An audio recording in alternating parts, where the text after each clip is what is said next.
Okay, let's just jump right into this explainer. There is this dangerous paradox in the modern enterprise right now. It's what I call the calm illusion of preparedness. You know the feeling. You walk into a boardroom and everything seems perfectly under control. The continuity plans are right there. The technical procedures? Documented. Audits passed with flying colors, and you've got these dashboards just full of reassuring green check marks. It all creates this incredible but entirely false sense of absolute security. So, if that's the case, why do these heavily equipped organizations still fail? Well, because the day a real crisis actually hits, say, a massive cyber attack or a total supply chain collapse, that calm illusion just completely shatters.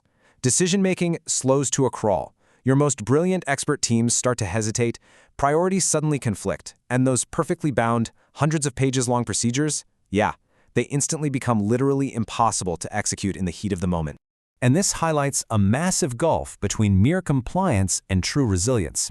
You see, an organization can be perfectly compliant on paper, successful audits, verified backups, the whole shebang. But compliance is totally static. True resilience, on the other hand, is dynamic. It's your actual, tested capability to keep operating despite facing overwhelming uncertainty. Because let's face the hard truth, a crisis doesn't read your documents. It literally doesn't care about your compliance certificates. Instead, a crisis ruthlessly stress tests your human-centered operational realities. It tests how well your teams coordinate. It tests if leadership truly understands the situation. It tests your governance, your ability to make rapid-fire decisions under immense pressure, and your collective capability to keep the core of the business alive when everything around you is incredibly unstable. This brings us to part 1, the missing operational coherence. And what happens when fragmented plans fail? In most enterprises, you'll find that things like the business impact analysis, the business continuity plan, and the disaster recovery plan all exist, but they exist in total isolation. They're siloed.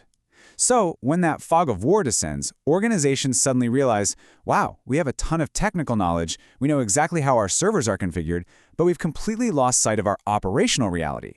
They forget what actually creates value, what needs to be protected first, what absolutely must continue, and honestly, what can just wait while the immediate fires are put out.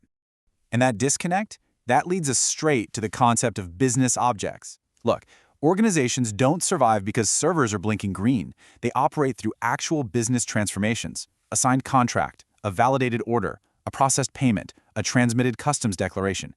You have to elevate your focus from just IT infrastructure up to these core carriers of value, because that is what actually keeps a company breathing during a disaster.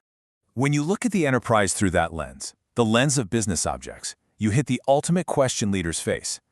To save the enterprise today, what is the absolute minimum sequence of business objects we must be able to process? Which leads us to part 2, the Ransom-Kick resilience model, a strategic operational framework to actually solve this. The logic behind this model is straightforward, it's sequential, and it is incredibly powerful. It walks an organization through 5 very specific phases.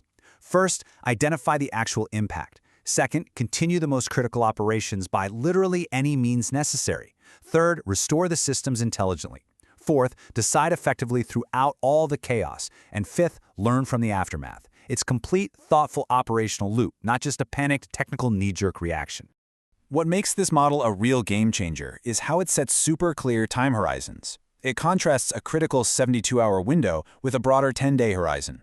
The goal here isn't to burn out your teams trying to restore everything all at once. No, the goal is to get those strategic, value-creating business objects running within the first 72 hours and then intelligently rebuild the rest of the infrastructure over the next 10 days. For a lot of enterprise leaders, this is a massive paradigm shift. Continue before fully restoring. Decide before improvising. You absolutely have to prioritize value and deliberate decision-making over pure technical improvisation. Sometimes you have to rely on degraded modes, manual workarounds, or alternative sites just to keep operations going long before your primary IT environment is actually back online. And why is this phased, deliberate approach so absolutely vital? Because of what is always invariably missing during a real crisis. You are never going to have enough time. Your resources will be stretched thin, information is going to be conflicting or just completely missing, and you will not have complete operational visibility. A truly resilient organization is one that preserves its ability to arbitrate and govern under that immense pressure, even with exhausted teams and all those missing puzzle pieces. Let's look at part 3. The interconnected threat landscape and the domino effect. Today, everything is interconnected. From a devastating ransomware attack or some subtle data loss, to a third-party supplier failing or a massive logistics interruption, a failure at a secondary software vendor can instantly halt a primary logistics flow, which then spirals into a major reputational crisis. Literally every single hidden dependency in this massive web can become a critical breaking point without warning.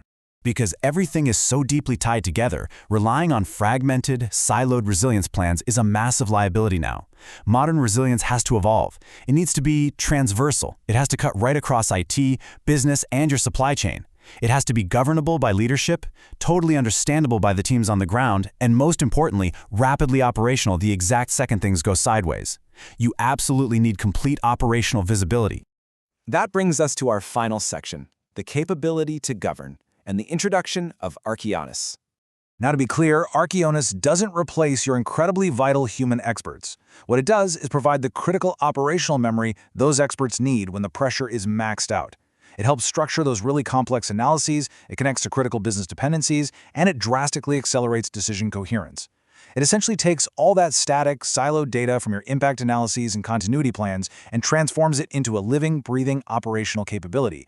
Because let's be real, a crisis leaves you absolutely zero time to rebuild your understanding of the company at the 11th hour. There's a principle that perfectly sums up these modern operational needs, and it's this. Resilience is not a file. It's not some dusty binder on a shelf or a static checklist. It is a living, collective capability to continue, to decide, and to rebuild.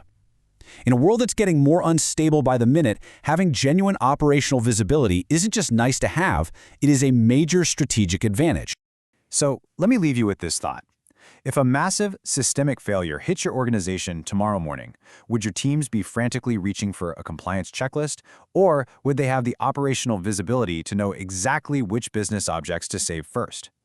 I highly recommend following the Ransom-Kick resilience model for more operational insights, and definitely take a look at the Archaeonis ecosystem to see how you can build this governance capability. You can find them at archaeonis.app. Thanks for joining me on this explainer. Keep learning and stay resilient.